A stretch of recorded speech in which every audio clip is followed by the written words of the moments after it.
What happens when a beloved soap opera star sits down for what should be a friendly chat about his latest projects, only to find himself under attack from a host who seems determined to tear him down?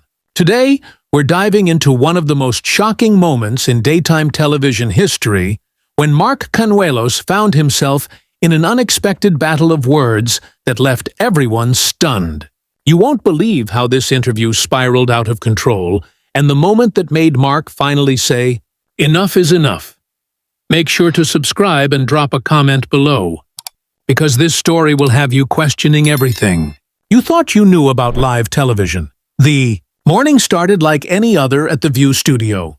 Mark Consuelos arrived with his usual charm and professionalism, ready to promote his new drama series and share some light-hearted stories with the panel. He had been on the show multiple times before, always enjoying the playful banter and warm reception from the hosts. But today felt different from the moment he walked onto the set. Well, well, well. Look who decided to grace us with his presence, Joy Behar said, as Mark took his seat, her tone carrying an edge that immediately caught everyone off guard. The audience laughed nervously, unsure if this was her typical sarcastic humor or something more pointed. Mark smiled politely, adjusting his jacket as he settled into the guest chair. "Always a pleasure to be here, Joy. Thanks for having me back." "Oh, we're thrilled," Joy continued, shuffling through her note cards with exaggerated movements. "I'm sure our audience is just dying to hear about your latest project. Though, I have to wonder, Mark, don't you think you're spreading yourself a little thin these days? I mean, between the acting, the producing, the constant social media presence, when do you actually have time to perfect any of these crafts?" The question hit like a slap across the face. The other co-hosts exchanged glances, clearly not expecting Joy to come out swinging so early in the interview. Mark's smile faltered for just a moment before he composed himself. "I think staying busy keeps me sharp," Mark replied diplomatically. "Actually, I'm passionate about storytelling in all its forms, and I'm fortunate enough to work with incredible teams that make juggling these projects possible." Joy leaned back in her chair, a smirk playing at the corners of her mouth. Passionate about storytelling or passionate about staying relevant? Because, let's be honest here, Mark, soap operas aren't exactly the cultural powerhouse they used to be, are they? Some might say you're trying a little too hard to reinvent yourself. The studio fell silent, except for the hum of cameras. Even the production crew seemed to freeze, sensing that something was going very wrong very quickly. Mark's jaw tightened almost imperceptibly, but his media training kicked in. "I have tremendous respect for the soap opera genre," Mark said, his voice steady but with a new firmness. "Those shows taught me discipline, how to work under pressure, and how to connect with audiences on a daily basis. I'm proud of that foundation." "Foundation?" Joy interrupted, waving her hand dismissively. "Sure, but don't you think it's time to admit that you're basically riding on Kelly's coattails at this point? I mean, let's call a spade here. Without your wife's morning show success, would anyone really be calling you for these prime-time gigs?" The question landed like a bomb in the studio. Several audience members gasped audibly, and one of the co-hosts actually put her hand to her mouth in shock. Mark's face went through a series of micro-expressions: surprise, hurt, and then something much colder. "Excuse me," Mark said, his voice dropping to a dangerous quiet. Joy either didn't notice the warning signs or didn't care. "Come on, Mark, we're all adults here. Your wife has built an empire. She's a household name. She has real influence in this industry. You're what? The supportive husband who gets thrown a bone every now and then. There's no shame in that. But let's not pretend this is all about your individual talent." Mark sat perfectly still for a moment, his hands clasped in his lap. When he spoke again, his voice was controlled but carried an unmistakable edge. "Joy, I came here today to talk about my work, my projects, and my experiences in this industry. I didn't come here to be disrespected or to have my marriage used as ammunition for whatever point you're trying to make." "Oh, disrespected," Joy laughed. But it wasn't a pleasant sound. Mark, this is The View. We ask real questions here, not softball celebrity puff pieces. If you can't handle a little scrutiny about your career trajectory, maybe you should stick to the more controlled environments where they let you play pretend. The tension in the room was palpable. Camera operators zoomed in for tighter shots, sensing that they were capturing something unprecedented. Mark's co-hosts looked increasingly uncomfortable, but Joy seemed energized by the conflict she had stirred up. "You know what, Joy?" Mark said, leaning forward slightly. "I've been in this business for over 2 decades. I've worked with incredible actors, directors, and writers. I've earned every role I've gotten through preparation, professionalism, and yes, talent. The fact that you would reduce my career to some kind of nepotism scheme says a lot more about your perspective than it does about my abilities." Joy's eyes flashed with something that looked almost like glee. 2 decades of what exactly? Playing the same brooding character, type over and over again. Mark, let's be real about your range here. You've got one speed, handsome and intense, and you've been milking it since the 90s. At what point do we acknowledge that maybe, just maybe, you've hit your ceiling? The words hung in the air like smoke after an explosion. Mark stared at Joy for a long moment, and something fundamental shifted in his expression. The polite, media-trained facade was cracking, revealing something much more authentic and much more dangerous underneath. Mark's voice, when he finally spoke again, carried a weight that made everyone in the studio sit up straighter. "You know what's interesting, Joy? I've been nothing but respectful to you and this show every time I've been here. I've answered your questions honestly. I've played along with the jokes, even when they weren't particularly funny. But right now, you're not interviewing me. You're attacking me!" Joy scoffed, but there was something in Mark's tone that made her defensive posture shift slightly. "Attacking you, Mark? Please, I'm asking legitimate questions about your career. If you can't handle that level of professional discourse, then maybe television interviews aren't for you." "Professional discourse?" Mark repeated, his eyebrows raising. "Is that what you call questioning my talent, dismissing my work, and suggesting that my marriage is the only reason I have a career? Because where I come from, that's called being deliberately cruel."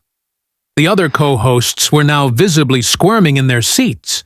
One tried to interject gently, saying, "Maybe we should move on to talking about the new show." But Joy cut her off with a sharp gesture. "Cruel? Oh, that's rich," Joy continued, her voice getting sharper. "You want to talk about cruel, Mark? How about the way this industry props up mediocre white men while actual talent gets overlooked? How about the way some people get handed opportunities they haven't earned, while others fight for scraps? But sure, let's worry about hurting the feelings of someone who's never had to struggle a day in his privileged life." Mark's eyes widened slightly, not just at the words, but at the venom behind them. "Privileged, Joy? You don't know anything about my life, my background, or what I've had to overcome to get where I am. You're making assumptions based on what, exactly? The way I look? The fact that I'm married to someone successful? I'm making observations based on reality," Joy shot back. "Look around, Mark. Look at who gets the roles, who gets the opportunities, who gets the benefit of the doubt when they're not quite good enough. You think it's a coincidence that you keep landing on your feet? You think it's all about your incredible acting ability?" The studio audience was dead silent now, sensing they were witnessing something far beyond typical television drama. This had become personal, ugly, and completely unfiltered. Mark's hands were gripping the arms of his chair, his knuckles white with tension. "You want to have a conversation about privilege and opportunity in this industry? Fine," Mark said, his voice growing stronger.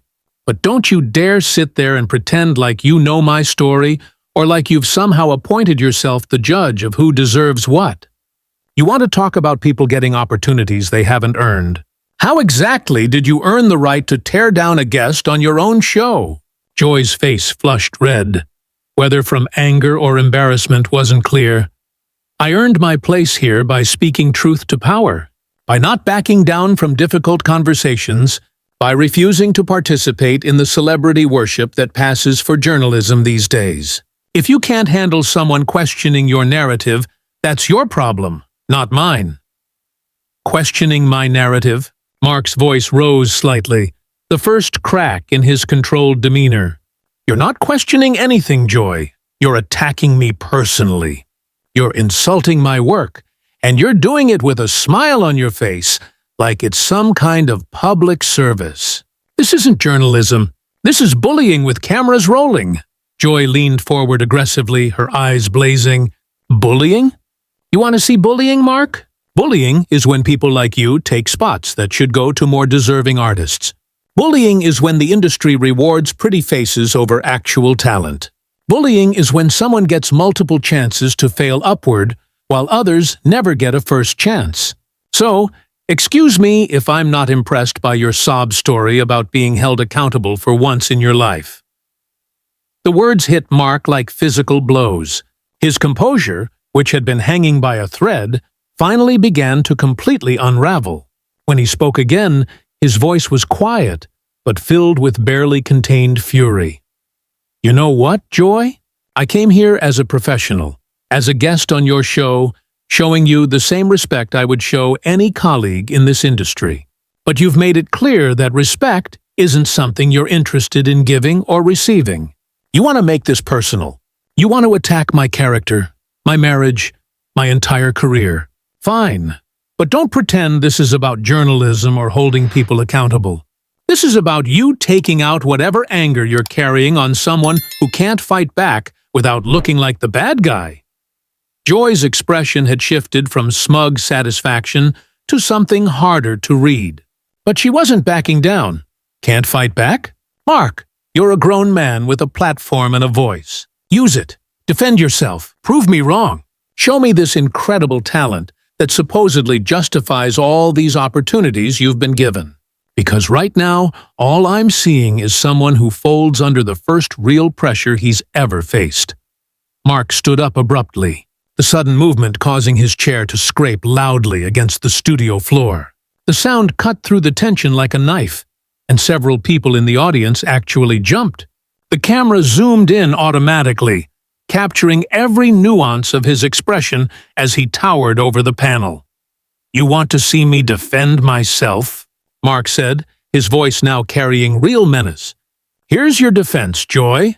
I've spent 25 years in this business, building a reputation based on showing up prepared, treating people with respect, and doing the work.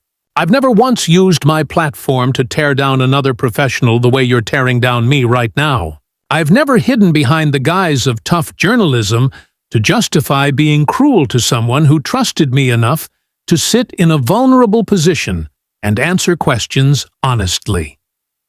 Joy was still seated, but her body language had changed. She was leaning back slightly, as if the force of Mark's words was pushing her away. So, what are you saying, Mark? That I'm not doing my job? That asking tough questions makes me the villain here? I'm saying that there's a difference between asking tough questions and being a bully, Mark replied, his voice carrying throughout the now completely silent studio. I'm saying that you've crossed a line today, Mark said, his voice firm. This has nothing to do with journalism, and everything to do with whatever personal issues you're working through. And I'm saying that I'm not going to stand here and let you use me as your punching bag anymore. The silence that followed Mark's words was deafening. Joy stared up at him, her mouth slightly open, as if she hadn't expected him to fight back with such force. But instead of backing down, something darker flickered across her face, a look that suggested she was about to escalate things even further. Personal issues? Joy said, her voice dripping with disdain as she slowly rose from her chair. You want to talk about personal issues, Mark? Let's talk about how you've built your entire public persona around being the perfect husband, the family man, the guy who has it all figured out. But what happens when the cameras stop rolling? What happens when you're not performing for the public? Because I've heard some interesting stories about what you're really like behind closed doors. Mark's face went completely white. The implication in Joy's words hung in the air like poison, and everyone in the studio seemed to collectively hold their breath. What exactly are you suggesting, Joy? Joy's smile was cruel and calculated. I'm not suggesting anything, Mark. I'm just saying that public personas and private realities don't always match up, do they? And maybe, just maybe, some of us are tired of pretending that celebrities are exactly who they claim to be on social media and red carpets. You're crossing a line here, Mark said, his voice shaking with barely controlled rage. You're making implications about my family, about my personal life, without any basis. In fact, this isn't journalism, Joy. This is character assassination. Joy shrugged with exaggerated nonchalance. I'm just pointing out that maybe the public deserves to know who they're really supporting when they watch your shows or follow your career. Maybe they deserve to know whether the image matches the reality. Mark took a step closer to the panel, his hands clenched into fists at his sides. You have absolutely no right to sit there and make veiled accusations about my family? None. You want to attack my work? Fine. You want to question my talent? I can handle that. But the moment you start implying things about my marriage, about my character as a husband and father, you've gone too far. Have I? Joy asked, clearly enjoying the reaction she was getting. Or have I just touched a nerve because you're awfully defensive for someone who has nothing to hide? The other co-hosts were now looking genuinely frightened. One of them tried desperately to regain control of the situation. Maybe we should take a commercial break and reset here, she suggested weakly. But Joy wasn't finished. You know what, Mark? You came on this show acting like you're some kind of victim because I asked you a few hard questions about your career. But maybe the real question is why you're so sensitive about having your life examined. Maybe the real question is what you're so afraid people might find out. Mark's composure finally shattered completely. His voice, when he spoke, was raw and furious. You want to know what I'm afraid of, Joy? I'm afraid of people like you. I'm afraid of people who use their platforms to destroy others for entertainment. I'm afraid of people who think that tearing someone down makes them somehow more important or more relevant. Oh, please, Joy scoffed. Save the righteous indignation for someone who buys it. You're not a victim here, Mark. You're just a mediocre actor who's finally being called out for what you really are. Mark stared at her for a long moment, and something in his expression shifted from anger to something that looked almost like pity. When he spoke again, his voice was steady, but filled with disgust. You know what the saddest part about this is, Joy? Mark said, his tone colder now. I actually used to respect you. I thought you were smart. I thought you were funny. I thought you brought something valuable to television. But watching you right now, seeing how much pleasure you're taking in trying to humiliate me, I realize I was completely wrong about who you are as a person. Joy's face hardened. Don't you dare lecture me about who I am. You don't know anything about me, about what I've had to do to survive in this industry, about the fights I've had to fight. You're right, Mark said, nodding slowly. I don't know what you've been through, but I know what I'm seeing right now. And what I'm seeing is someone who's become so bitter, so angry, that you can't stand to see other people succeed. What I'm seeing is someone who mistakes cruelty for honesty, and thinks that destroying others makes you somehow more powerful. The words hit Joy like a slap, and for the first time in the entire exchange, she seemed genuinely rattled. You don't know what you're talking about, she said, but her voice lacked its earlier conviction. Mark was already moving, walking around the panel toward the exit. Actually, I think I know exactly what I'm talking about. And I think everyone watching this knows it too. You've shown them exactly who you are today, Joy. I hope it was worth it. Where do you think you're going? Joy called after him, her voice rising with what sounded like panic. We're in the middle of an interview! Mark stopped and turned back to face her. his expression cold and final. "No, Joy, we're in the middle of an ambush, and I'm done being your target for the day. I came here to talk about my work, to connect with your audience, to be a good guest on your show. But you had other plans, didn't you? You wanted to create a moment, to generate some buzz, to get people talking. Well, congratulations. You got your moment." He began walking toward the exit again, but Joy wasn't finished. "You can't just walk away, Mark. This is live television. You have an obligation to finish this interview." Mark stopped one more time, his hand on the studio door. "The only obligation I have is to myself and my family. And right now, that obligation is telling me to get as far away from you as possible before I say something I'll actually regret." Joy stood up abruptly, her chair rolling backward. "This is exactly what I was talking about. This is exactly the kind of entitled behavior that proves my point. You can't handle real scrutiny, so you run away." Mark looked at her one last time, and when he spoke, his voice carried throughout the entire studio with crystal clarity. "Joy, I've handled real scrutiny my entire career. What you did today wasn't scrutiny. It was a hit job. And the fact that you can't tell the difference says everything anyone needs to know about your credibility as a journalist." With that, Mark Consuelos walked out of the View studio, leaving behind a panel of stunned co-hosts, a shocked audience, and Joy Behar standing alone, her face flushed with anger and something that might have been shame.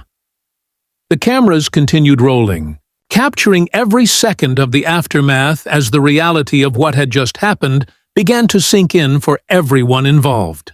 The silence that followed was unlike anything The View had ever experienced, and it would be talked about for years to come as one of the most shocking moments in daytime television history. What did you think of this incredible confrontation? Have you ever seen a celebrity stand up for themselves like this on live television? Subscribe for more unbelievable entertainment stories and comment below with the most shocking celebrity interview moment you've ever witnessed.